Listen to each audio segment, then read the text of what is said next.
Where's the dog at? I haven't seen the dog. Yeah, where is Hiding out somewhere? He's probably upstairs. Going through dirty laundry. Mm-hmm.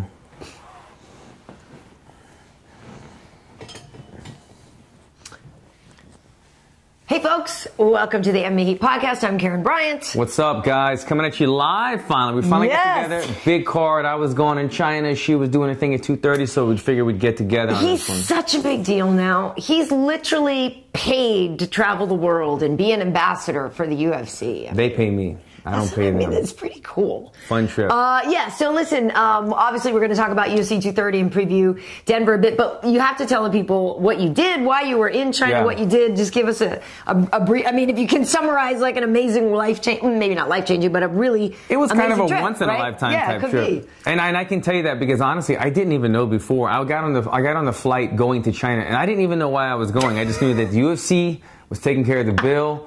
So I was gonna go. And they just said you have to just go and just like shake some hands. I'm going to do some PR stuff, is what I was told, but I didn't really know what that meant because I haven't really done this type of thing before.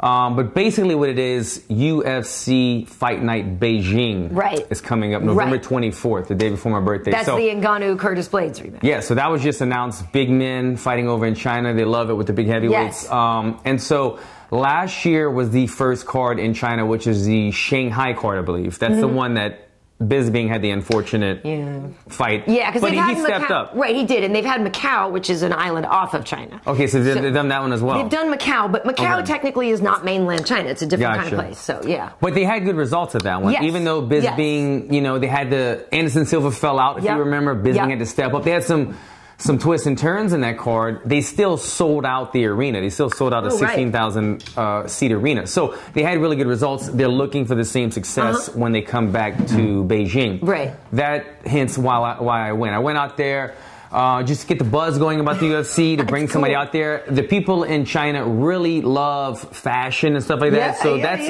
part of the reason. So they brought the model. So they brought the original, the OG. They brought me out there because I feel like every question was half 50% fight, 50% fashion or modeling or something. So they really enjoyed it. But all in all, we had a great time. I had a tremendous time. I was able to do a +1, bring my wife. I bought my son a ticket. He came as well. We went to the Great Wall the first day. It was phenomenal. The next day we went to a town called, let me see if I can get this right, Tianjin.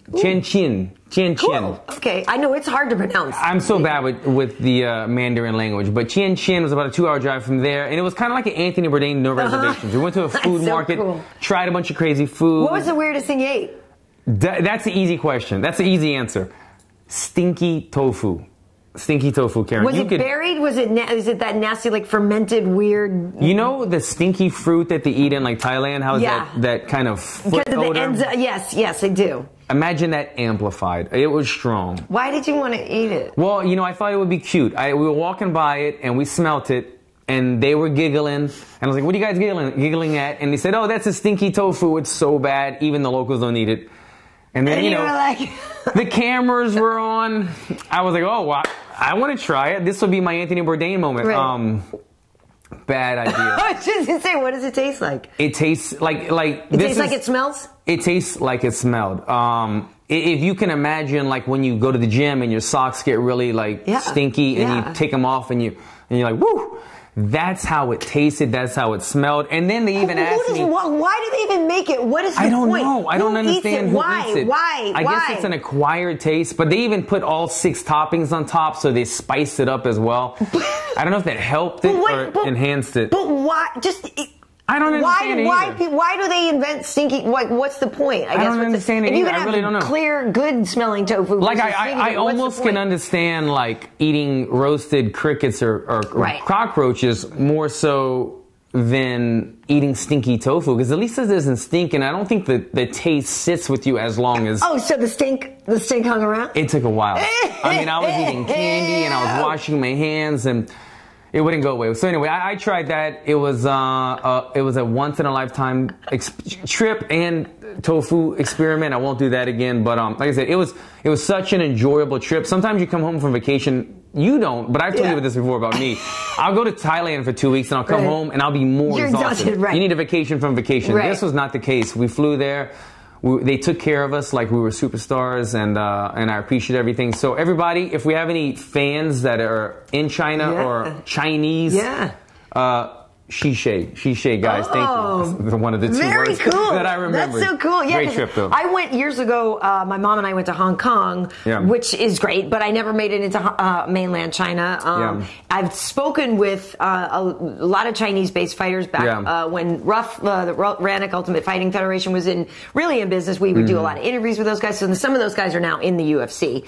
So like Wang Guan, some of these guys, like I actually met them years ago via Skype, which was really cool. But yeah, when I went to Hong Kong, I did eat frog. That was about as adventurous as I got. But I did not go near any. If it smells like bad, it's not coming near. Like, which is why I don't. Bless your hearts, Koreans are some lovely people, but your food is not a favorite. I don't like the fermenting and the stinky. The stinky is, I think, what gets me. Frog is like a Tuesday afternoon in Louisiana. Frog's like frog tacos, frog whatever. Frog's nothing. I get it. Honestly, frog is really good. If you've eaten frog, it's like a tender. It's like a tender chicken. Except that when they put it, when they serve like when you see the frog legs. When you see the frog served as frog, it's not as appealing. But so you don't fight over the eyeball when they put the whole fish on the table?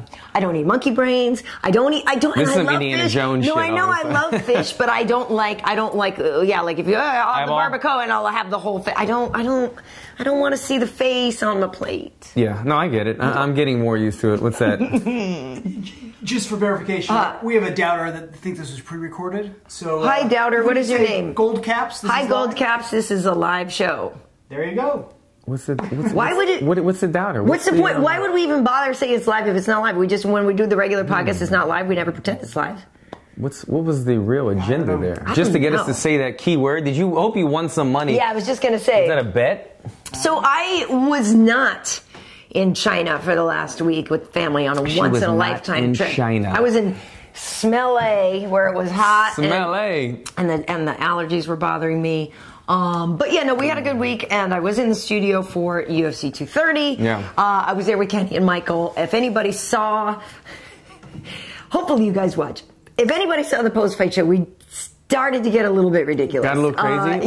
Was it long hours, or was it just kind of the energy from the fights? It's both, and it's anytime. And the crew together? And I was just going to say, if you get me, Kenny, and Mike together, we've worked together for so long. We know each other's, we know how to set somebody up. We know how to tee somebody up for a joke. We know, you know what I mean? What I can imagine, too, though, is sometimes whoever is, the more professional person, if they're... Exactly. That's pretty much what I'm hinting at.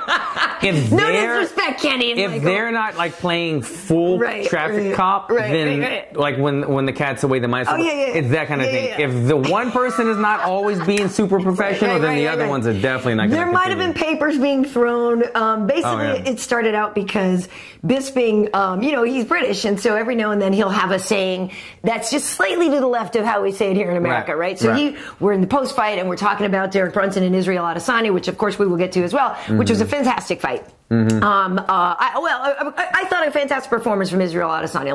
Let me rephrase that. Not a fantastic fight necessarily, because I think Derrick could have fought a lot smarter. That said, anyway, Michael was saying, Derrick Brunson, he kind of looked like, and he said, and I know here in the States you guys say a deer in the headlights, but in Britain we say a rabbit in the headlights. And so as soon as he says he looks like a rabbit in the headlights, Kenny's gone. I'm looking at him really, dude? And so then Michael goes, and he knows that we're just waiting to jump in. And then he jumps in. So then I said, okay, well, I don't want to take it further down the deer hole. You know what I mean? Instead of rabbit hole. So then we're doing this. Then he comes up with something. Then we just, for the rest of the night, try to come up with the most ridiculous, animal analogies that made absolutely zero sense. Just because we just do. We just want to entertain ourselves there because we've been there forever. No more monkeying around, guys. Exactly, that kind of stuff. So it's very funny. And for folks who don't know, when you're making live TV, now, for example, we could do this, right? I could say something and I could just look at you and I'd be like this, right? And sometimes when you work with somebody long enough, a certain look like this means it's playtime, it's go time, right? So that's what you get a lot with Kenny and Mike. So we'll be talking about something serious, but I'll look over, right? And Bisping's he'll go like this. He'll just start to stick his finger in a little air, if Kenny's talking, come back to me. And I'm of course I'm gonna, because it's funny. I wish I would have watched it. Yeah, no, it's funny. So then I'll look over and then Michael says something ridiculous and I'll look at Kenny and I I know Kenny and I are both suckers for puns and stuff like that. Like, so we'll go all night long on stupid stuff. But I've told people the show they really need to see is the show that we don't film, is what's really going on. You've been there in the avocado room and stuff like that. But I saw you guys scaring each other and stuff recently, like for the Halloween weigh-ins or whatever it was. I was in China, but I kept seeing the little highlights. It was amazing. That was on UFC Tonight, and they got Michael so good. They got me as well. Yeah, Michael. But Michael, I was waiting for Michael to bust out his P. Diddy dance moves, like when you see that on Ellen. But yeah, no, Michael was... No, he started shadowboxing. Legit, yeah, no, he was legit scared out of his mind. But anyway, we had good times. A lot of fun. Well, at the end of the show, what was the feedback from the producers? They were like... Oh, they love it. Oh, yeah. Like, oh, no, they love it. They love it. They love personality. They love it. And in fact... I was telling Mike, because I hadn't even gotten to tell him this, I saw when we were out for Mayweather, I still want to say Maymac. Conor and Habib. It wasn't, I was talking to Dana for a while, and even Dana was like, you and Mike are so funny together. You know what I mean? Oh, yeah. Nice. Like that. And he's telling me, and I can't even do a good Dana impersonation, but he's just like, you guys are so funny together, and like, you'll give it to Mike all the time, and he'll, give it back to you, and da-da-da-da-da, and like, you guys are just so ridiculous together. So I know that they like when we get a little bit silly, so it was fun. It makes better TV. Even if you start kind of goofing off, it's better than everybody being too straight. It is. It too is. Straight? It is. So wait, before we get into the fight, we want to talk about DC and all that. Yeah, if you want to hear about of course. But people were wondering, Alan, when are you going to fight? Do you know? Yeah, so fight again? Just a ballpark timeline. It'll be early next year. Just because I went to wrestling today, just did some technique. I have about 1 more month before I'm able to start kind of like clashing heads and sparring. And then once that's okay, then my doctor wants to see me sparring and wrestling hard for another month or so. So give or take, I'm kind of eyeballing. They just released some of the ESPN cards. Yeah. I was eyeballing a lot of those because, somewhere in February, possibly early March, but somewhere in February, I think I would try to slide in one of those cards. I would like to ideally, look, you can't pick your card every time, but I would like to come back from injury on one of the ESPN cards, not the ESPN Plus, because I think it would be more viewership, right? ESPN Plus is almost going to be comparison to Fight Pass as it's so interesting, yeah. So, and if you look actually on our MMA Heat Facebook page, we put up that the slide with the dates. Right. And so some of them still say to be decided like where the fight will actually take place. Gotcha. But there's a picture of a graphic, and then there's also actually like a grid that they typed out where they said where things are going to be visible, right? So, and sometimes what they're going to do, I guess, is put some things on ESPN Plus, then put some stuff on TV, then go back to Plus, like even on the same event. On the event. Like, I don't know if it's to try to draw some viewers in on this platform and then do that. So a lot of that stuff I think still needs to be worked out. Yeah. And I know some things about the way, like the shows will change in terms of what kind of shows you're getting, whether or not they're going to be live. Like we may do some kind of programming that might be a pre-type thing or getting you ready for an event, but it may not necessarily be live like this is. They may be able to do more on-demand type things like that. So a lot of that stuff still to be worked out. But yeah, there's a fight every weekend in March. There's 2 that were announced for January 19th and 26th. So the 19th is going to be at Barclays in Brooklyn. The 26th is a pay-per-view at the Honda Center. And then there was a couple of dates that they announced for February and stuff like that. So it is starting to come together. I know some rumored fights, but nothing, I guess, has really been officially announced yet. So, please share? Can we share? Let's just say Dominic Cruz is training a lot. Okay. Because he was with us the other day. For folks who actually, if you watched the shows last weekend, Dom was in with us, and he won't be coming back to Fox to work and stuff on things because he'll be busy training. So there you go, Dominic Cruz. Dominic is a former champion. You got to realize, you got to figure Dominic only comes back for big fights. Exactly. He only comes back for the big fights, so we'll see. I don't know, I guess. Who could he be paired against? Who might be around. I don't know. Anyway, maybe they would put somebody else from California. I'm not sure. It'll be good to see him back in there. Yeah. And it would be fun to see him in a big fight as well. So. Yes. So speaking of big fight, what? Couple of questions. Okay. One, they think Allen versus Paul Felder. Paul Felder. After Allen beats him, he takes over his commentary job as well. If Felder stays up at 70, look at them. They're just I like Felder. I like him a lot. Such a good dude. But if they would give me the cherry on top of swapping positions, I would have to take that fight. I wouldn't want to do that to him. There'd be some spinning stuff. There'd be some elbows. There'd be a lot of spinning and elbows happening. But I think I like Felder. I have nothing. He's good at commentary. He's good at fighting. I think that he was a good size at welterweight, but he belongs in the lightweight division. Yeah, he actually walks around. They showed him the other day. He got on the scale just for giggles, and he was at 190 something. I mean, he's a solid dude. But I think when we saw that fight with Mike Perry, I think we saw that I think Paul's better as a 55er. Much better, yeah. I think so, because he can get pushed. The power didn't carry over as much. Exactly. And then lastly, we have a fan wondering, what would you think facing Sage Northcutt? Another guy that could you just pose off in a pose off or in a have you seen? What do you think of his pictures that he posts? I mean, he knows what works. He knows that. Look, a shirtless Sage Northcutt gets a lot of likes. It sure does. But when he just does boring stuff, they don't like it. So he does it. But yeah, he's funny, man. I mean, you look at his pictures, and it's like he's cutting weight. But you would beat him up. Yeah, no, I wouldn't. I mean, that's the thing is they need to give Sage. They need to still pace him. You know. And he's he's another one that is probably realistically a lightweight. He's not really a welterweight. Is he back? Is he? I think he did go back to welterweight, and it was weird because for a while they didn't. It was rumored whether or not he even had a contract. Yeah. And then the other day he posted a picture with a bunch of UFC bags and stuff like that. So it's interesting. I'm not even sure his status, to be totally honest, right now. Yeah, he's definitely looked super impressive his last one or two fights that I've seen. But then again, they also weren't. They were good matchups for him. Right. So another good guy, but he's a nice kid. Yeah. Okay. So Daniel Cormier.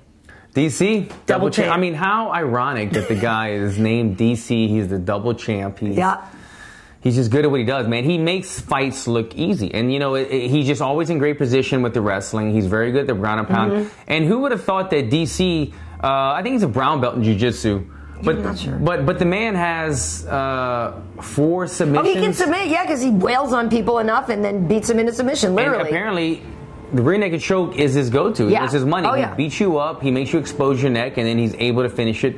He's I'm happy for him, man. Yeah. You see him doing such big things. He wants the super fights now. He's at that stage in his career where he's able to kind of tell the UFC what he wants, because he's that guy. He's the double champ. He's later in his career, and you see how much Dana White loves him. You saw the interview that Dana White was giving him so much love about the interview that he did about Derrick Lewis before they fought. Okay, he was just saying, he was just very, very, very kind and honest. Was DC talking about Derrick Lewis, how the guys struggled and overcame so much adversity in his life that there's no way he could take him lightly. And it was just, you see a real person really being genuine when it could be fight week and it could be saying all this fake stuff. But it just kind of showed some of DC's true character that he has in and outside of the octagon. He's a really good dude. And the thing is, some people are criticizing him for the way he fought. Oh my God, it was boring and all you do is land. I'm like, dude, what do you expect? He told us that everything that Derrick threw, he's like, it hurts so much. Those are hard leg kicks. He's like, that thing,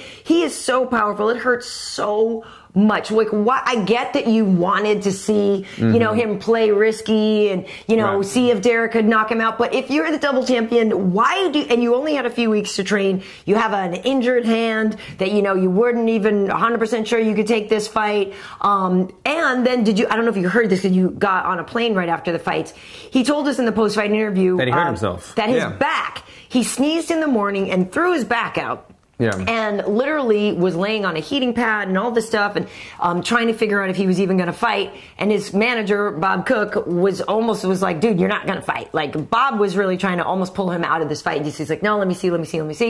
So I guess he got up later in the day, walked around the city a little bit, and was able to loosen it up and obviously was able to fight. But again, that's another thing that was contributing to maybe that's not the, oh my God, most incredible performance you expected or you're looking for. But that's the smartest way to fight Derrick Lewis. Yeah. It's the most dangerous. He's incredibly dangerous. You have to fight smart. He is now in the history books for being the first person to defend 2 titles simultaneously. Like, he's making history. Why?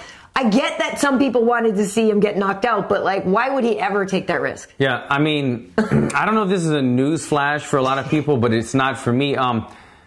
We knew when this fight was announced the names alone, the heavyweights alone, was what's selling tickets for the fight, making this fight interesting again without the Poirier-Diaz. I know. But in reality, we didn't expect this to be a fight of the year type thing. It was just having these names on the card at the heavyweight division with the title on the line. At Madison Square Garden. At Madison. You need stuff like this. You need important people, big names, big fights. But we knew this wasn't going to be a fight of the year. This was in no way going to be a Diaz versus Poirier type of fight. We knew that DC had to play it smart. He was the favorite. He could easily out-wrestle Derrick Lewis. Derrick Lewis had a puncher's chance. But for DC to play that game would be stupid of him, because he knew all he had to do was play it smart, take him out, not get injured. DC probably didn't get hit that much other than a couple kicks. He could continue being healthy and then get these super fights against either Brock Lesnar or Jon Jones in the future. So we knew that going into it. I knew this wasn't going to be a barn burner of a fight, but it still made it fun having them on the card. You take them off the card, and the card's much less intriguing. So you had to know that going in. Yeah, and I think Derrick. It was a 1 month turnaround for Derrick. I read something after where he was saying, he started to loosen up a little more in the second round. He was like, if it had gone to 3, I think I would have been able to do a lot more. That was kind of his game plan. But you saw, if you watched Embedded and Countdown and stuff, that Derrick was training differently and stuff like that. So even in defeat, even though it's a title shot that even, at a long time he was saying he wasn't ready for or didn't even necessarily want, I think it's going to do good things for him as an athlete and as a professional fighter moving forward. I think it's great for Derrick to have that opportunity. And as for DC, there was a lot of risk. Like you said, the Brock Lesnar thing, all this other stuff. So he's got to play it smart. That said, I don't necessarily need to see him fight Jon Jones again. He was saying, with Jon and Gus, obviously we know are fighting at the end of the year. And if Jon wins, it's going to be for the light heavyweight title, which is also kind of strange still. But, then Jon was saying things like, oh, well, I don't know if I would even grant him, a fight. And then DC's like, well, who grant me? He's like, wait, well, who's granting who what at this situation? At this point, DC has more power. Yeah, but I just don't need to see it. I guess I'm in the minority here. If DC wants it or whatever, I'll support him as a friend, but I personally don't need to see it.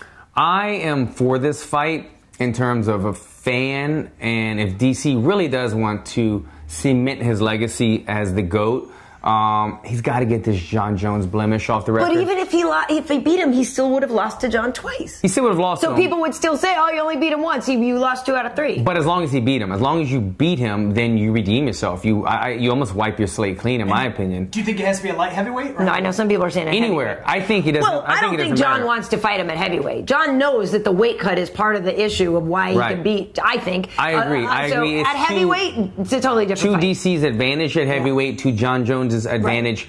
At light heavyweight. So if I was going to finish, I think if DC is able to fight Jon Jones and beat him, it solidifies him. He is the GOAT. He's beaten everybody. He finally beat Jon Jones. The one person to actually really beat Jon Jones that lost on his record, as we know, was just a DQ. It was foolish. A fan of DC, somebody who roots for him, somebody who is from the same hometown of him, I don't know if I want to see the fight, because I don't know if he wins at light heavyweight. I don't know if it happens. And then his storybook ending and everything that the top of the mountain that he's at right now, it comes crumbling down if he loses it. And I don't say it's not like it wipes away all his credentials, everything that he's earned. But you can go and fight Brock Lesnar. You can go and fight Stipe. And I think he has a better chance of winning those 2 fights, riding off into the sunset with pockets full of money, rather than fighting Jon Jones and that being the toughest fight, especially if it's at 205. Yeah, and for me, I am very much looking forward to Jon's return in the octagon. Very much looking forward to it. And a return against Gustafsson, like the fight. Yeah, exactly. The fight, I'm happy with that. The fight is amazing. Yeah. Very much looking forward to Jon versus Gus too. Very much just looking forward to Jon being back. And I thought at the press conference the other day, I thought he looked good. Like he looked healthy. He looked good. Like, skin looked good. Like he looks like, yes, he's in good shape. He looks healthy. Maybe he's, cleaned up some of the side stuff that he likes to do or whatever. So I'm so in no way anti Jon Jones. I guess we've seen that straight, the build up, the talk. I don't want to do it again. Yeah. I just don't. I don't know. I'm also more curious to see Jon fight other people and stuff. And I want to see other competitors in there against him and stuff. We've been there, we've seen it.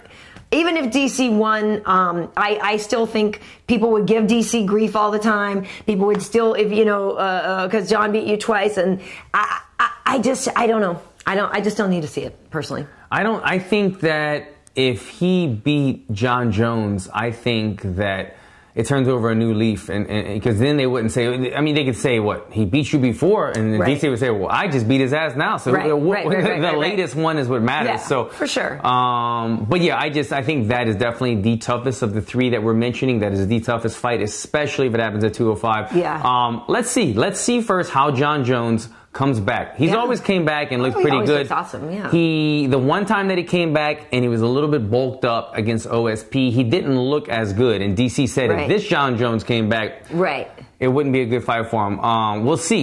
I don't think he bulked up. He looked a little thick, but I don't think he's on that strength training program that he was for that OSP fight. Let's see how he looks. Do we get another fight of the year type candidate out of this fight? Do we see a dominant performance out of John Jones? And then we'll be able to know John Jones' future after that. Yeah. All right. Well, I might be in the minority. I feel like a lot of people do want to see the third one. It's okay being a minority. I know. I've been all my life.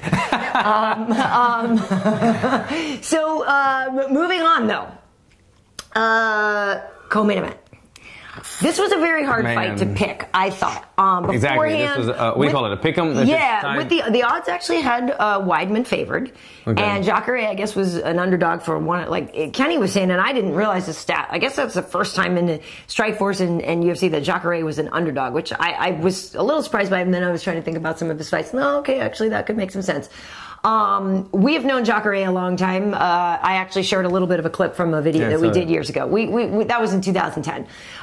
Jacare is such a good dude and frightening and so scary. And Chris is such a great guy. And Chris has had such bad luck in New York. You know what I mean? He lost to Yoel there. He lost to Gay Guard there. He got the win over Kelvin Gastelum there. But, you know, Chris has had a hard time, lost again. So, my heart really went out for him because I know how much it means to him to fight in Madison Square Garden and all that. And he was winning. I had Chris winning the first round. Then I had Jacare. I actually had Jacare winning the second round up until the end. Then I thought Chris stole the round. He dropped him a little, I think, or got a takedown or something. And even though it wasn't incredibly damaging necessarily, I thought, I think maybe Chris just stole the round. So I actually had it 2-0 going into the third. And Jacare just started pouring it on. I mean, those two were going back and forth, back and forth. Obviously, they got fight of the night. It was terrific. You could see both of them were getting hurt at times. But Jacare ended up landing that punch. The referee, like, Jacare's literally standing there, for those who didn't see, like, drops Chris. Chris's eyes, like, roll back. Like, Chris is so late. Done. And Jacare's standing there, so Chris kind of goes for the ankle pick, let muscle memory, whatever. I don't think he was conscious. Yeah, muscle memory goes for the pick. Ref's standing there. Jacare's like, I'm done here. Like, this is not anything. And ref doesn't stop it, so Jacare, like, reluctantly throws a couple of hammer fists or whatever. He's like, I don't want to do this, you know. And then they stop the fight, screaming at the TV. I was screaming. I was screaming at the bar. That was not okay. Then stop it. It broke my heart because when you have a beautiful fight, it was a beautiful fight. Beautiful fight. Two guys going back and forth, laying it all out there. 185 is sitting in the pocket for that long, trading blows. The level of respect. Yeah. It was a beautiful battle, and it could have ended beautifully as well, but it ended a little bit ugly because Chris was hurt off of that big punch. He came back. He was out of it. You know, sometimes it's the weirdest. You ever got really drunk and you see pictures the next night and you're like, oh shit, Why do you take pictures when you're really drunk? Don't take No, I mean, you see pictures of yourself. That's what I mean, yeah. Or somebody shows you in the video. And you don't even look like you don't even recognize yourself. Oh my God, that feeling of, I didn't know what I was, when you don't know you did something, you're viewing it. That's the feeling Chris was having, I promise you, because I've been knocked out before or I've been hurt, and sometimes you don't know what's happening. And you know me, I've spoken about it on this show numerous times. I am all for letting the fighter dig himself out of a hole. When he's trying to, Chris is out. Yeah, you might say he was trying. He was doing nothing. He was grabbing the feet, and he was like unconscious. And Jacare was standing straight up, not even doing, and he was talking to the ref for like it seemed like an eternity. He did. But it was only probably about 5 to 7 seconds. But in that time, Chris Weidman wasn't able to get to his feet. He wasn't trying to defend himself or punch. He was just like unconsciously. He even after that, after they broke it up, I think he tried to take the referee down. Yeah, he started grabbing for his legs. So that was one that broke my heart because I was like, I don't know, even though he didn't take too much damage because Jacare was such a gentleman, seeing him in that place of not knowing where he was at and hurt for that long and that argument going on, I'm just screaming, stop the fight. Right. So that was definitely a late stoppage, not a good stoppage on the ref's behalf. The fight itself was a beautiful fight. And it was one of these that we both just said it was kind of a pick 'em, but it was hard. Yeah, it was hard to pick. Yeah. Who was going to win? Yeah. Because we thought both, I think we both said the ground game would offset each other. It would be more of a striking battle. Which it was. Which it was. Yeah. And now that I think about it, I think I kind of called this. I kind of said, I feel like Chris is going to be more combos, better boxing. Jacare will be a little bit wilder, but have the power factor. And I mean, maybe that's the obvious, but that's how I saw the fight being. That's exactly what the fight was. I thought Chris, I texted him after the fight. I said, man, I know you didn't get the result that you wanted. But I want to tell you, you fought beautifully, man. Like, you're in and out, your combinations, you found the range, and Jacare couldn't find the range. You would hit him and then go out and wait for Jacare to throw, and then he would counter. And I said, you were fighting the perfect fight. You got caught, man, but I want to say you fought beautifully. And he did. He just got caught, man. But can we speak about Jacare's chin? Because, dude! After the Walking Dead, man. After the fight that he got knocked out by the champion, Kelvin? Whitaker. Whitaker. Why do I always forget Whitaker's name, man? Yeah, Whitaker. I don't know. When Whitaker took him out kind of so easily, I was kind of like, man, maybe we saw holes in his game, or maybe Jacare's chin, his age has caught up with him. Right. He was able to withstand everything that Chris Weidman had. And he kept pressing forward and displaying that he was the more dominant power striker. And eventually, he just caught Chris flush. Caught him on the forehead, took him off of his feet. I know, and it was kind of the top of the head, which was sort of... You thought it was like a hand-breaking type punch. But it took Chris off of his feet and knocked him out. It was a great fight by both men. I love to see the respect at the end. I know. Yeah, I'm pretty sure the Portuguese word is morto vivo, like walking dead, like dead alive. But that's what Jacare is. Like, he stalked him. Like you said, kept coming. That chin is amazing. We've seen in the past that Jacare is gassed out later in fights. And so that was the other thing. It was kind of thinking the longer the fight went on, the more advantage Chris had. Yeah, because it seemed like he was fading. Yes. Chris was just picking him apart. Putting it on, and Chris's boxing looked so good. And by the way, also, Chris looks very good with a beard, if I may say that. I thought he wore that beard well. I thought he looked good. But in general, just a fantastic fight. Like you said, at 85, that's like heavy leather that they're slinging at each other. Both of those guys so good. Now, that said, Jacare is saying that he should get a title shot. Israel Adesanya is saying that he should have leapfrogged everybody and get the title shot. I don't know if it will be Jacare because he, like he said, he has fought Whitaker and he also has fought Kelvin when those two fight next year. I don't know if, obviously it depends on what happens. I don't think Israel is ready for a title shot yet. I don't think he's earned it yet. Looking great, but he's still, looking fantastic. He's the kind of guy that I want to see him work his way up the ladder. But I feel like you could make a case for Jacare. I mean, Luke Rockhold's out of commission. We don't know when he comes back. Why don't we get to see, am I missing something? Why is Jacare and Stylebender not the next matchup? Well, I mean, I guess it doesn't. I guess it could be. The champion already has a fight set. Right. What's going on with Whitaker? That's early next year. Okay. So, I mean, if Jacare just fought now, Israel just fought now, I guess you could make those two fight each other like around the same time the champs fighting, and then advance it forward. That way everybody's on the same schedule. You could do. I would like to see that. I would like to see, after seeing both of their performances, and they fought the same night, it kind of, to me, just seems like the... you would put those two together. Okay. I see that. And then we really get to see, is Adesanya... But if the UFC... But you would take it Israel Adesanya down immediately. I mean, his defense is getting better. I'm saying that's the theory. His defense is easier said than done. Easier said than done. But you could make a case for bam, bam, bam. Jacare can eat because he can eat the power. I don't think Israel has enough power to hurt Jacare yet. You eat a couple of things on the way. You grab him. Crocodile. I mean, I feel like it might not be that long of a fight. That's what you would think, but then again, look at good. And look at the Whitaker fight. Whitaker is not a wrestler, and Jacare couldn't take him down, couldn't hold him down. No, Jacare had the busted pectoral muscle at that time. I feel like the Whitaker fight was when Jacare was actually injured and had a torn. That was not thunder. A torn pectoral and stuff like that. Yeah. So if you look at Jacare now when he's posing, like it's actually a little uneven because he had some damage on the side. So I feel like he actually was hurt in that Whitaker fight. Whatever, he took the fight, he lost the fight. But I don't know, I'm saying a rematch with Whitaker, I don't know, would be the same fight between Jacare and Whitaker. I agree. I think that would be definitely a true test for Adesanya, though, going against... that is a test. Yeah. Oh my God, what a test. Long-time viewer, Joseph Boza has a question. Okay. Do you think Jacare has done enough to be a backup fighter for UFC 234? Sure. Yeah, I would give him on the title when Kelvin and Whitaker fight. If now sometimes they have somebody on the side, right? Because listen, I know that Romero and Luke were going to fight at one point. Then Romero was going to fight Borrachinha. Romero's had his chances at the title fights. He hasn't made weight. I am a Romero fan, but I don't think he earns it. Do you know what I mean? We need Luke to show up to a fight, so Luke can't have it.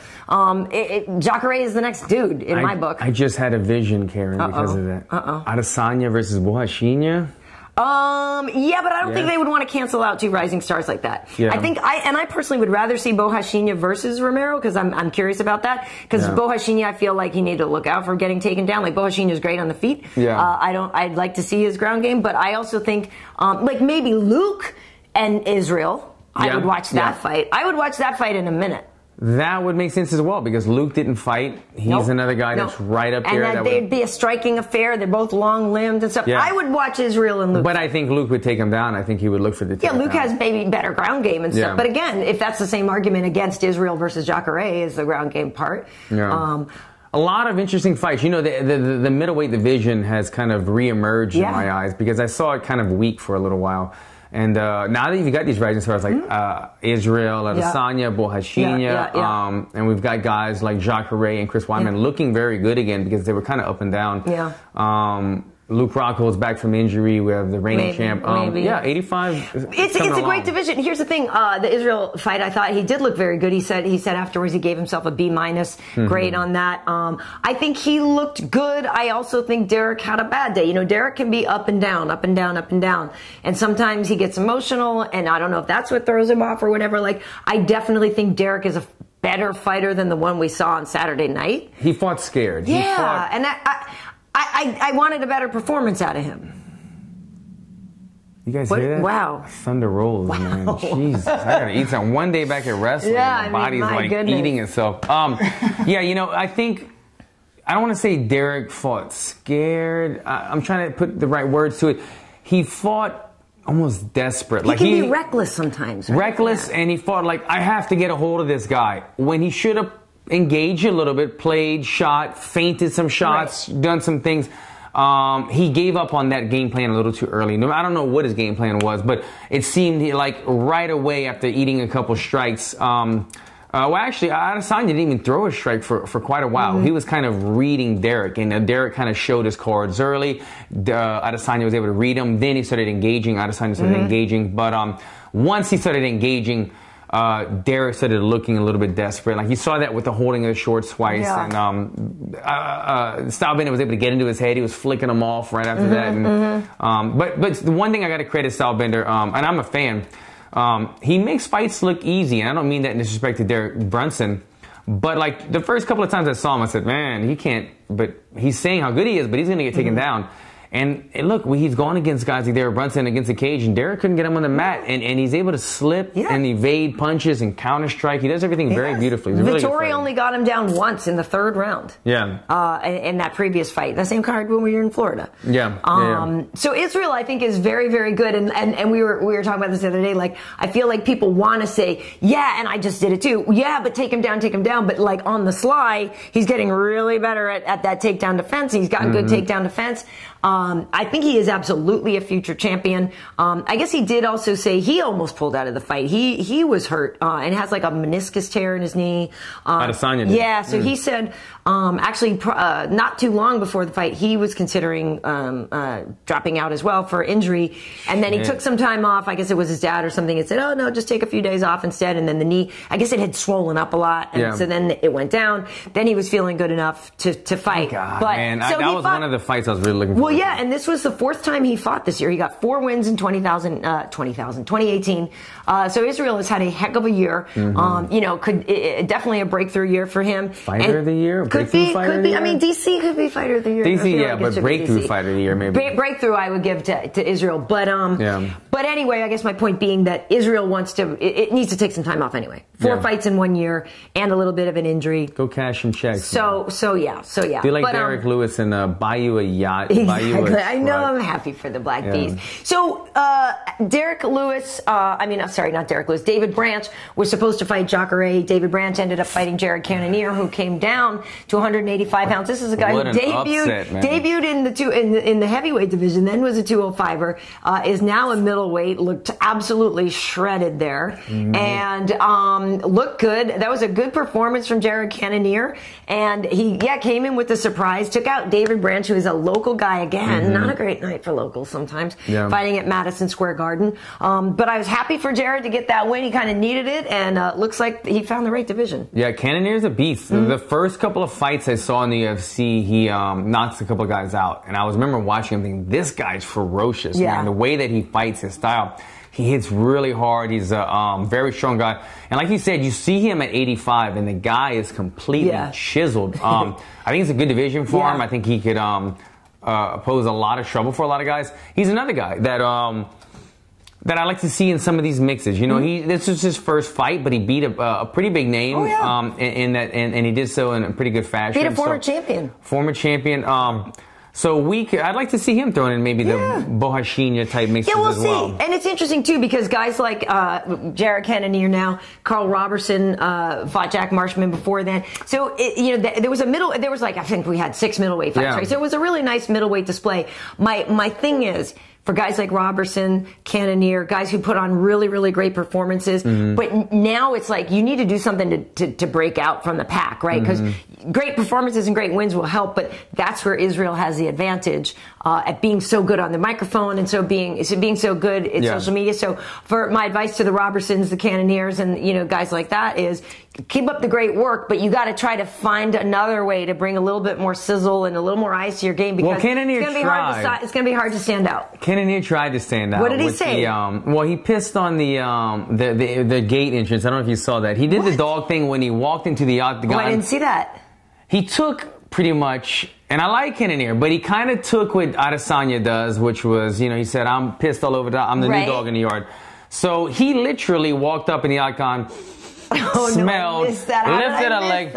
He kind of went like full retard. I know, but from the movie. Yes. So he kind of did it 100%. And then even in his interview, they asked him like, "Did you steal that from Stylebender?" Yeah. And he was like, no. He fought, and then he marked his territory, and then he got super detailed. He was like, when a dog walks into a yard, they smell the other dog's urine, and they mark their territory on top of it. This is my octagon, so I'm always gonna mark my. And I was like, okay, bro, it was like a funny thing that Adesanya did. You're getting it way too serious into this. Yeah, this isn't like National Geographic here, so.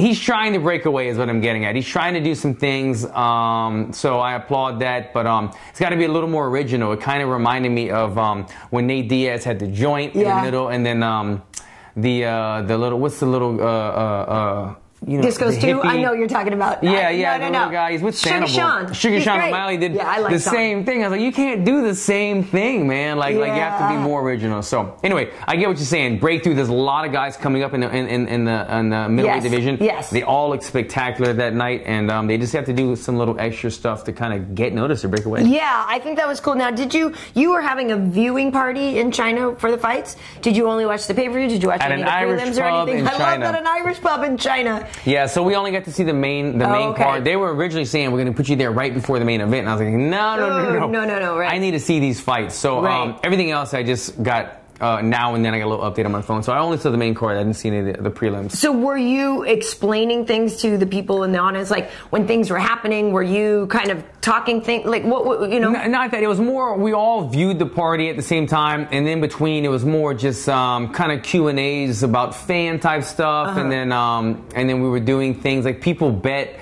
Who was going to win, and in the winning jar, I was giving out prizes. So no, it wasn't. Cool. There was some pro fighters there, and nice. And then one of the Joe Rogan of China was there. Oh, really? Yeah. So cool. A lot of people there were educated about it, and they knew the sport. Cool. It was more just kind of having viewing party with me, and having some fun with it. But we got to see the main card. I didn't get to see the post-fight interviews. I didn't get to see the prelims, so there might have been some things that I did miss. I know my man Shaman Moraes. I was going to ask if you saw that. The bloodiest, I mean, that was the bloodiest fight of the night. I didn't even get to see that fight yet. I only saw the highlights, and I was reading everything about it, so I kind of know the gist of it. Was he at the gym today? He was at the gym today. Seriously? At the gym, had his sunglasses on. He signed with my modeling agency as well. Soul Artist Management, the same one that represents me, Luke Rockhold, Paige Van Zandt, TJ Dillashaw. Now they have Shaman Moraes. I hope because of this victory in Madison Square Garden, some more stuff come for him. So I'm happy for the guy. He debuted in China against Zabit. Lost, I think he got arm triangled against Zabit, so it wasn't the debut that he wanted, but it shows he went against a high caliber guy. Now he's on 2 wins in a row. I was going to say 2 wins because he had won one, lost one, went some, but now this is 2 in a row for him. So now 2 in a row, so it's good for him, man. His 2 wins came from Staples Center and Madison Square Garden, 2 dream venues from those fighters. Well, and I need to go down because I wanted to before, didn't have time, but I definitely want to go down to Black House and film some stuff with Shaman because he also seems just like a good dude. I know you guys all speak highly of him and stuff. And that was a great performance from him. I was just curious for those out there wondering, on the Jordan Rinaldi, Jason Knight fight. Jason had lost 3 in a row before this, and that was his 4th in a row that he lost. I was shocked by that. I mean, I wasn't he had lost to Ricardo Lamas, who was a former title challenger, so that's not surprising to me that Jason lost that fight. A couple of times, he's just been a little bit reckless in there. He did some time up at Team Alpha Male before this camp, but only like 2.5 weeks. Yeah, only a couple of weeks. So he said it was eye-opening. It was an eye-opening experience for him. And, I think that's a cool thing that he, maybe he just should have spent more time there. But I'm just curious if they're going to keep him or not. He just lost 4 in a row. So it might have been the swan song. To see 4 losses in a row, very few fighters have been able to overcome that. And it's been for different reasons. Dan Hardy fought for the belt. He's a big name, and he was one of the few fighters representing that side of the country at the time. So there was a few fighters able to make it out of 4 fights. A few fighters were able to make it out of three losses, but 4 losses in a row, it's tough. And it's a sad thing because he's a guy that, he hasn't been in UFC that long, but he came in, made a splash. He kind of had that country Nate Diaz vibe. Mississippi Mean, Hick Diaz vibe. Everybody was into it. His fighting style, his personality, we grabbed onto him right away and liked him. And then to see him, and he's so technical and skilled, so to see Rinaldi be able to kind of beat him in every facet of the fight was very surprising to me. So credit to Rinaldi, and I hope Mississippi Mean, Country Nate Diaz, whatever you want to call him, I hope he doesn't get his pink slip, but 4 losses in a row is not looking good. He might. But as Anthony Lionheart Smith has shown us, you can go outside of the UFC and win a bunch and then come back. My man Christos Siagos did it. He came back and got choked out. Yeah, but it was by the choke-out machine. But he's got a fight in Australia. Just saw him in the gym, so back at it. So do we have any questions here? I know we were going to look ahead a little bit to the Denver card. I got some people talking about Johnny Hendricks fighting. Oh, yeah, duh. I can't believe it. Okay, so here's the thing, Alan. So 2 weeks ago, remember 2 podcasts ago or whatever? Bare-knuckle? Yeah, we did that whole thing. We were like, I don't know about bare-knuckle boxing. I'm not sold. Cut to the other day, I did an interview with Bas Rutten, El Guapo, the legend, like one of the best people ever. We changed our mind. No. Well, so that's the thing. So we were talking about doing an interview, and I told him before we were rolling, I'm like, Bas, I've known you a long time. Just being honest. Got to be honest with you. Yeah, I'm not sold. So I'm going to hit you with some stuff because I have a lot of genuine questions myself, and he answered them. So we have a whole interview with Bas. He is now the president of the Bare-knuckle Fighting Federation, the World Bare-knuckle Fighting Federation, the WBKFF. And so Bas was explaining. I know it's but you know what's ironic about Bas used to preach. And Bas knows how to strike. He's a high caliber. But he used to love. Bas was the king of the open hand. Yes. He used to preach about this. You don't hurt your hand. And now he's the president of the Bare-knuckle. Well, and this is the whole thing. So you have to watch the interview because he's explaining to me why he believes it is safer for fighters than fighting with gloves. He says because of it, the way you do it, and also he also a little tidbit that he gave us.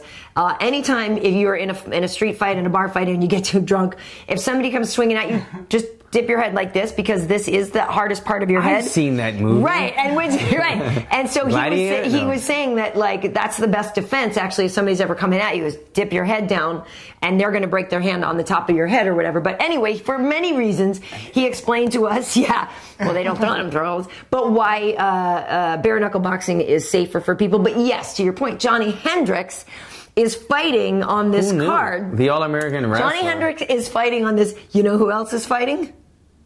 GSP. Just let me bang, bro. Oh, really? Let me bang, bro. I mean, Julian Lane. He seems perfect for it. I mean, he's a good dude. So Boss and I had our Julian Lane moment, and Julian, we've been going back and forth on Twitter and stuff. He's a good dude. Yeah. And we were saying him nothing but love. Like, you're gonna let him bang, bro. Apparently, he's been doing good stuff, bare knuckle boxing around the world. But that fight card actually also has the New York badass Phil Baroni on it. No kidding. Yeah, it has Chris Lieben on it, and he said they did all the tests to make sure Chris, the CTE, all the stuff. He said to make sure that Chris was actually ready to go. But like I said, Johnny Hendricks, and it also had another. This is crazy. Isaac Valley Flag is on it, who's also a great guy. Man. No, so it's Friday in Wyoming. Did he talk to you about, like, what do they have, a financial backing that's supporting this? Yeah, I believe these are bringing in these guys aren't current current main guys, but these guys are still names that demand. They're not going to fight for pennies. They want some money. And that's the whole thing. Apparently, I guess there was somebody at the organization who was pretty liberal with the check writing. Really? Okay. Like Sean Merriman, who is a professional NFL player. Oh, he's going to do it as well, He's doing it as well. He's doing the bare-knuckle. Yes. And that's what I'm saying. So they have money. They do have money, I believe, but they were maybe not that well organized, which is part of the reason I guess they brought Boss in. But folks should definitely check out that interview, because regardless of how you feel about bare knuckle boxing, it's Boss. One of the most energetic, fun-loving, awesome, amazing guys. And then he also, of course, talks about his induction in the Hall of Fame, the UFC Hall of Fame. And apparently that actually meant a lot to him. Good, man. And he's such a great guy. And we were up at Fortune Gym, where Sean Merriman is actually training with our buddy Justin Fortune. So people should definitely look out for that. That, I believe, is on Friday. And on Saturday is that 25th anniversary show in Denver. Wait, the bare knuckle boxing is Friday. This Friday. The 9th. Okay, it's a pay-per-view type It is, thing? but it's only like $25, 28 or something for standard def. But then Boss was like, but you should splurge and spend the 35 for the high def or whatever. It's going to be better. But even still, it is a better price point. Nobody watches standard. It's a better price point. It's funny when you watch I can't watch standard. And I'm such a snob. I can't do it. See their eyeballs. I can't do it anymore. I can't. I'm spoiled.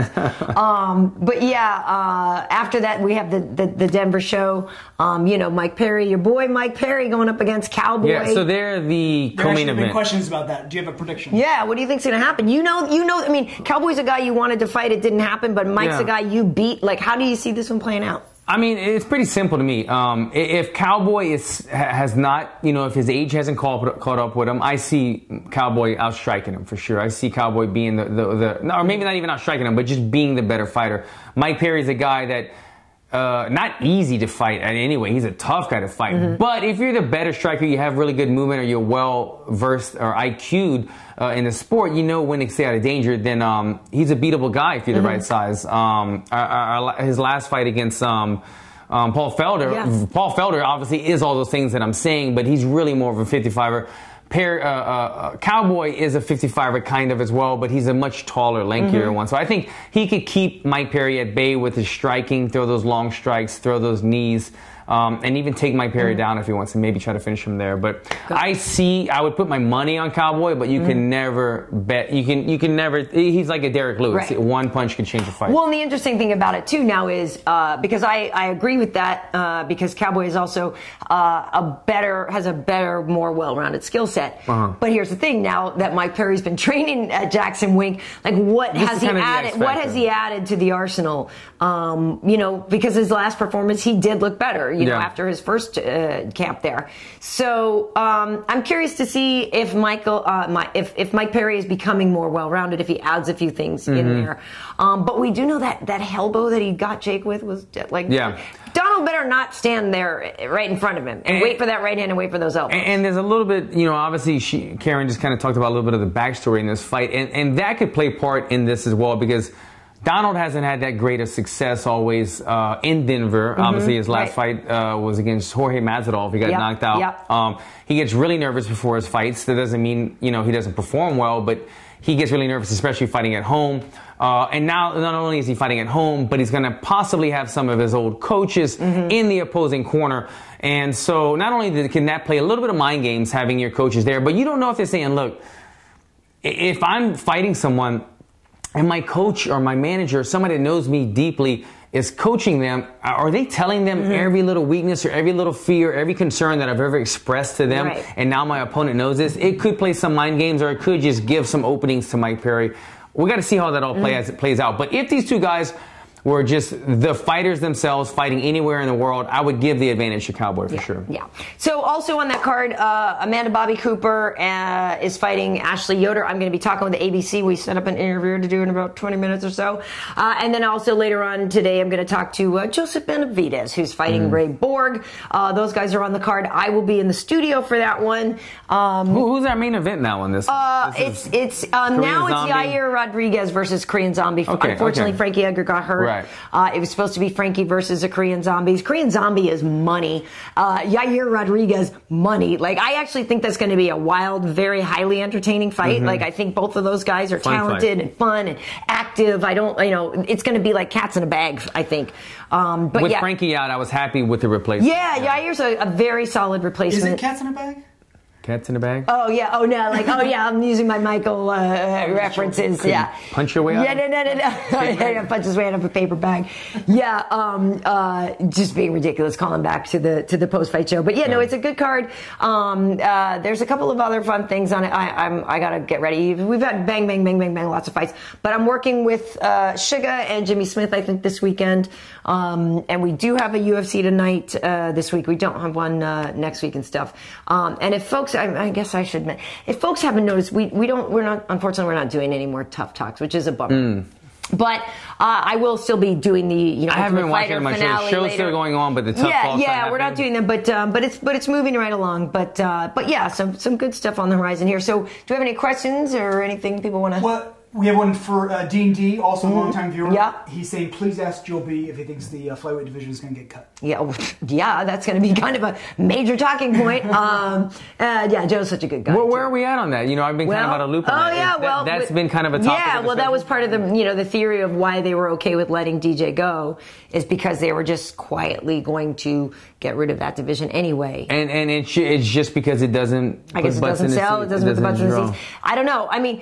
Well, are they also going to possibly get rid of any lighter women's divisions as well? I don't know. I don't think so. Because there's actually more women available in 25. If anything, the 45ers sometimes are harder to get a deeper talent pool, which is why they're doing the tough season this season. But I mean, I just meant less, I don't want them to cut any divisions at all, especially the women's, but like the 25 and 35, leaving that rather than the 115. But I think the 115 would probably be their deepest division, correct? I don't know. Or 35 maybe the deepest division. I think 25 and 30, we don't need 115 in the UFC because then what is it like? Then you won't need Invicta at all. Like, I still want Invicta to be able to have. We have 115, you know what I'm saying? Right. Somebody wanted to add 105. You're right. 115 is very deep. Right. I meant 105. Don't go down and add 105. No, we don't need that. Because I want Invicta to still have a reason for I think we're kind of maxed out in divisions. If they were going to add a division, maybe, but what happens here, now that you got me thinking, is if they take away the 125 division, that does open up a spot for the 165 division. Maybe they are. But I don't think. I think right now, I think the women's divisions that they have are good. Like you said, there's a ton of women at 115. I just mean in men or all divisions. They're teasing the 165. Yeah, they're teasing the 165. I don't think they'd have to delete one to add that because there's so many people in the lightweight and welterweight division that could just. I don't think that would be too much of. I don't think they would poach so many people, and I feel like that like a 65 division would be pretty great. You know what I mean? 60 or 65. That's scary, man.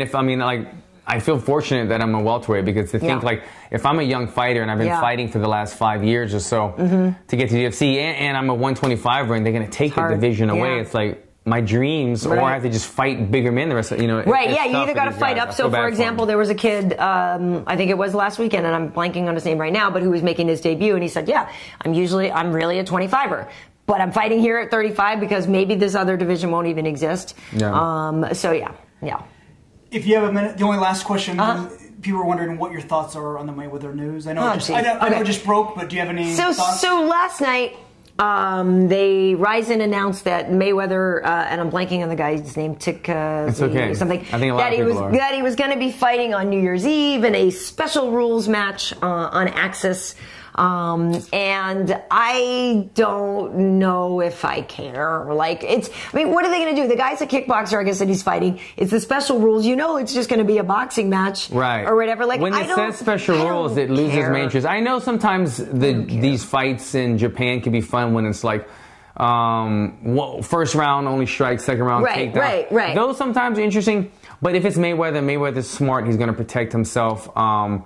It's a guy that I really don't know much about. I saw a couple of his highlights, and he's kind of known for some very flashy kicks. And if the guy's known for like tornado kicks and spinning back heel kicks, and he can't even kick against one of the best boxers in the world.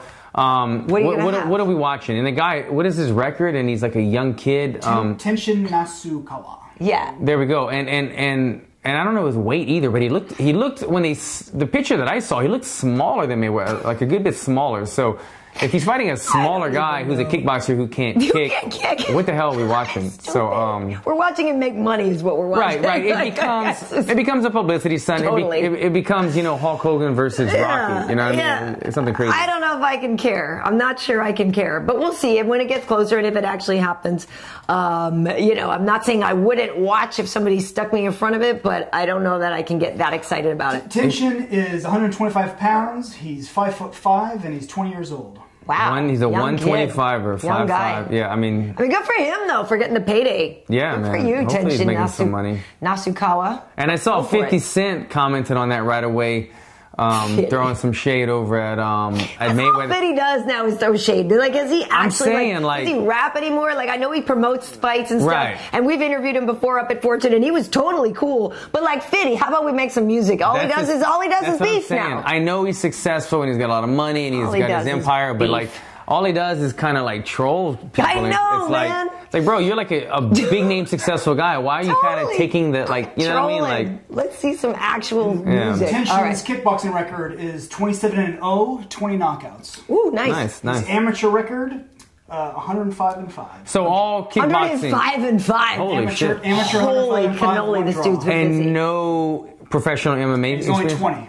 So he's not an MMA fighter at all. All kickboxing. He has he's not a takedown guy. 4 wins, 0 losses MMA. Okay. But they were probably knockouts.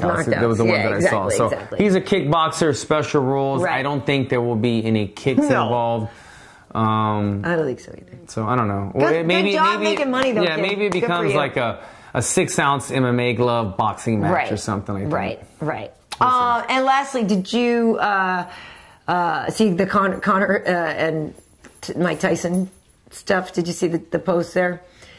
Conor was. I guess they made up. Yeah, I guess they made up. I don't even know what the old beef was before, but that was another thing. And people were like, "Oh, look at Conor and Mike out there. Hey, there's the doggy. That's a dog. She's no, I didn't see it really. Okay. All right. Well, so for you did take a decent amount of pictures. Hi, Hanky. A lot of pictures in China and stuff. So hopefully, though, you took some that weren't just selfies. Like, did you take pictures of other things there, or just yourself? Here's me looking dope. I was definitely. Here's me looking dope.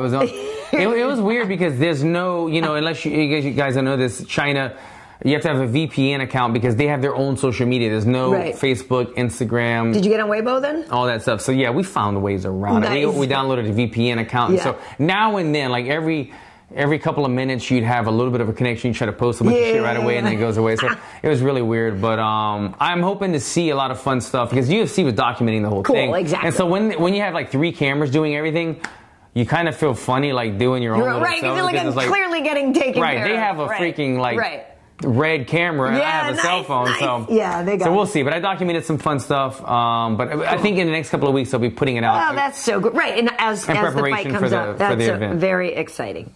Isn't that, Harmony? Isn't that exciting? Okay. So on social media, she is SoCal Harmony on Instagram. Oh, she got one. She really is. No, she's had one for a little while. You should follow SoCal Harmony. I am KB Heat on Instagram. Karyn Bryant across the board everywhere else. And Alan Jouban, nothing has changed, guys. All right. Well, thanks so much for tuning in. As I mentioned, I've got ABC interview and a Joe B interview coming up later today, so you can look for those this week as well. And that's it. Thanks for being here in person. It's nice to have you back. It's good to be back, guys. I'm glad we could do it and get in person. On to the next one, guys. See ya.